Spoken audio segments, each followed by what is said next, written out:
Last night the Giants scored early and they scored often. The game was all but over by the end of the first period. Nobody could have predicted that, but nobody's been able to predict much in the Elite League this season. The Steelers have lost their last 2 home games now, and Paul Thompson is reverting to some tried and tested combinations up top to keep the title push on track. Derek Walser knows that if his team can play as well as they did last night, then they can complete the perfect road weekend. He's going with Murphy in goal, and once again it's Mason who misses out. If the Steelers are to turn things around here, they'll need better composure, better decision making, and maybe some better luck at both ends of the ice.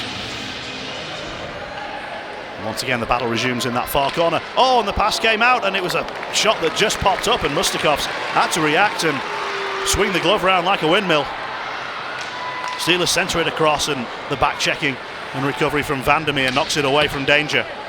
Steelers will get another shooting chance. It got through to Murphy and it was off the chest and out. Turnover again, and Murphy sees that one fired into his chest. Again it was Armstrong in a good position, and the Steelers are picking up the intensity. Here's another shot, there's another save by Murphy. Ratchuk. Crowd are loving this start from the Steelers. Here's another shot, there's another save, and that's fantastic. Murphy has responded in fine style to that barrage. And it's a good Sunday night crowd in here. Ticket sales were very good yesterday. And again today. Agos with the block, feeds the pass across, and the Steelers score! It's the Steelers who take advantage of a turnover and turn it into a goal.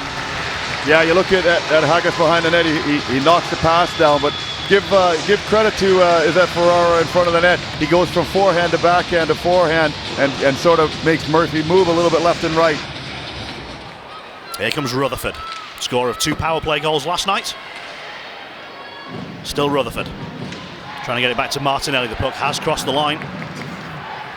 Or has it? No, the line's been happy to let play go on. Oh, and then a nose touch, and the Steelers are going to break in. Opportunity, they're in on Murphy, and he's made the kick save on the line to deny Jonathan Phillips. What a stop from Murphy. Beaten once, but he's made some outstanding saves in the first 8 minutes of this game. He's giving his team a chance, isn't he? He's keeping Belfast in it here. Touched on and taken on by Saviano. Bjorklund pokes it away. Needs a little bit of help from Nielsen. And then from Watt. And the Steelers have worked that one out of their own zone, and again they're bursting forward in numbers. Trying to attack Murphy. Oh, and a big collision. Sends Murphy down. Play continues, and the puck goes in, and the goal will count. And the Giants will not be happy with that one at all. No, they won't. With Fretter coming through the net like that, he makes contact through with Murphy, his body and his head. But Belfast are second to react to the play, and you're leaving Sheffield there with a wide open net and a good little chip out. And Matthew Waugh, who do you want the puck on the stick with an open net from that far away?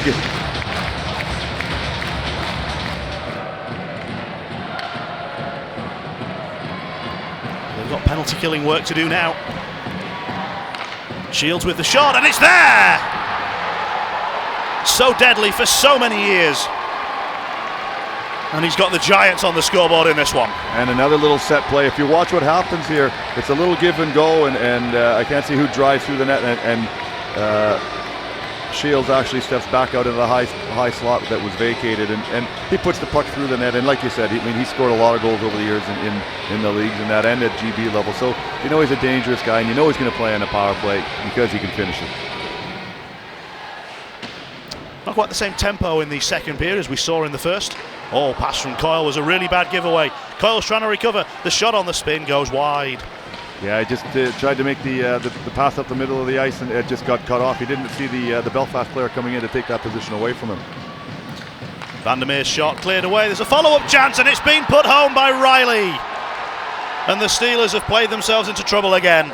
Yeah, it all starts again with the giveaway from behind the net. But you give credit to Belfast here, hanging onto the puck and controlling it and reaching for the open players. But so we are back to 2-2. A great response from the Giants. And let's quickly check in on the official call with Scott Ancliffe. Yeah, the Steelers' second penalty of the game coming from Marcus Nilsson. He sits out a 2-minute hockey minor timed at 27 minutes and 17 seconds. Armstrong defends the blue line well, but it's only a temporary hold-up for the Giants. They're in now. Fitting it across and scoring.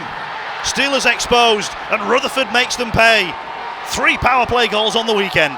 Well, you know, you look at the opportunity what just happened here. You know, Fitzgerald's in a good position here. He's got stick on puck, but just look at the body protection, the puck protection, head up all the way. Davy Phillips comes across to help out, and a great pass through to Rutherford, and Rutherford puts it just inside the post on Mustakov. Walser forward. Spinning attempt, Mustakovs is down, the puck is still there, jammed into the pads at the side of the goal.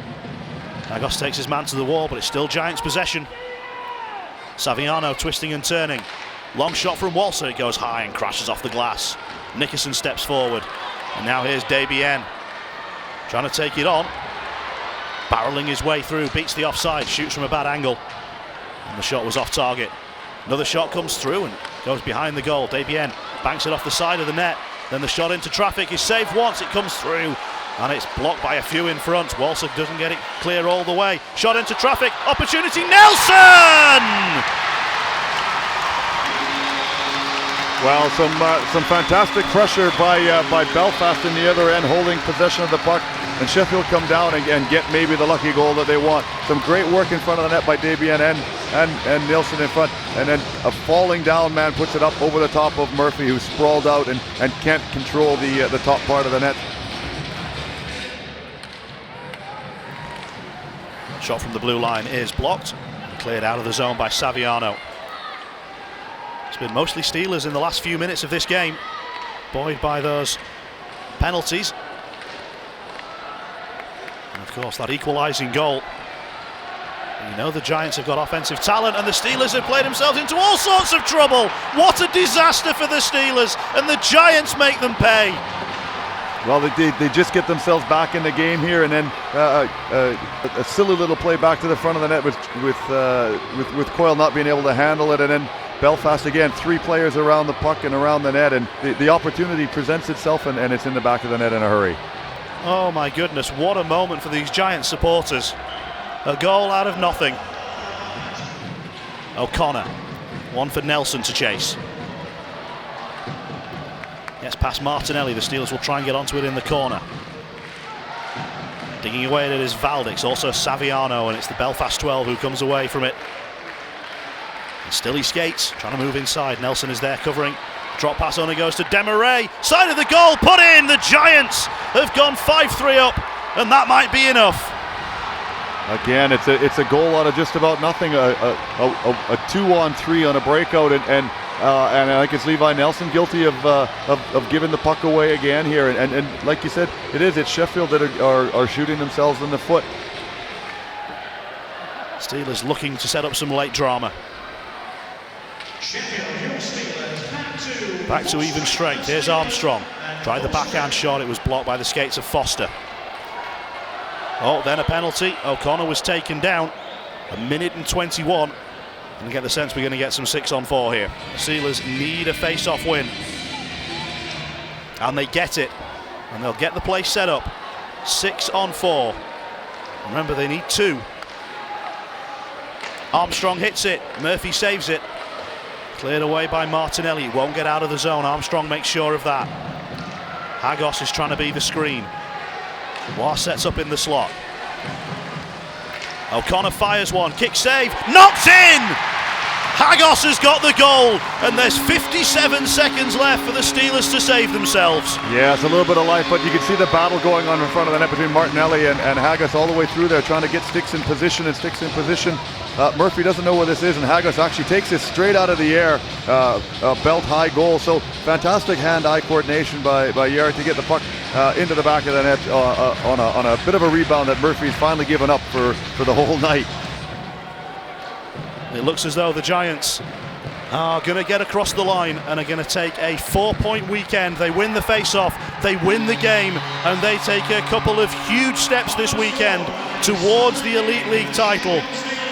It's a big dent for the Steelers' hopes of making it 3 in a row, but it is the Giants who are chasing down the Devils, and the Steelers who will have to regroup and go again another day.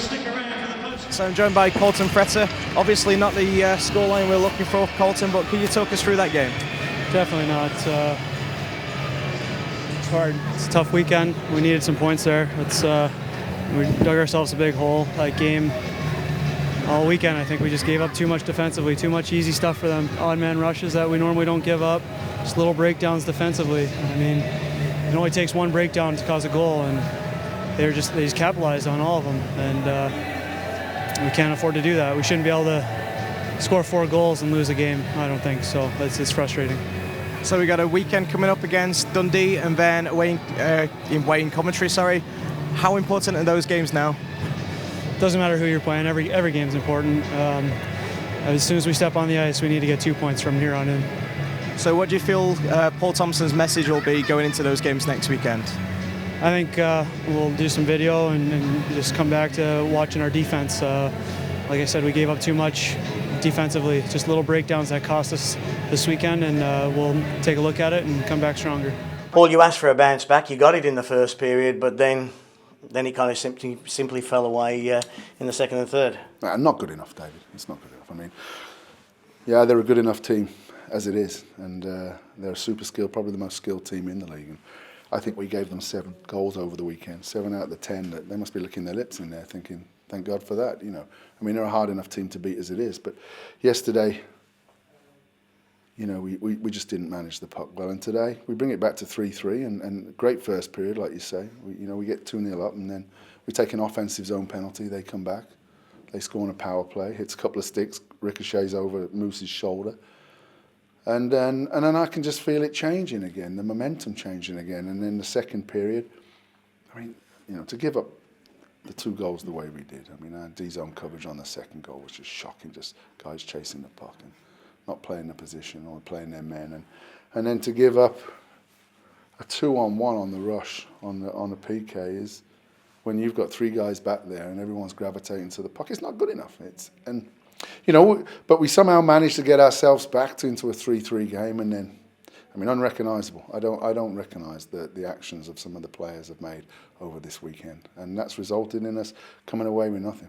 Talk to me about special teams, because they weren't very good this weekend at all, were they? Power play didn't get it done, both units, and you know they're there to get it done, and their power play did. And if our power play was clicking today, maybe it'd have been a different thing, but it wasn't, and our PK wasn't good enough. So. No, all around, you know, our focus was poor at times, and that's led us to the 2 defeats, and it's very, very disappointing. What do you do now going forward? Work at it. Don't hide from it. I'm going to bury ourselves from it. You know, we need to work at it, but we need to be accountable as well, individually and collectively. You know, I'm accountable for the whole group. We had a bad weekend, a real bad weekend against a great team, and but we got to come back in next week.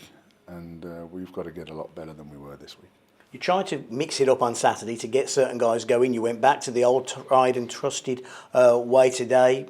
Did it make any difference? Oh, no. I mean, and as I said yesterday, you know, I've had people saying to me, you know, the lines, there's rubbish, absolute rubbish. It's from people that don't know the sport. You know, we made the same mistakes today with the same lines that we've had for the last 3 months as we did with different lines yesterday. So it's a load of rubbish. It's an excuse. We weren't good enough. We gave pucks away. We run around in our end. Our PK was poor, took stupid penalties. Our power play was disappointing, totally disappointing. That's the reason we lost the game. It's that simple.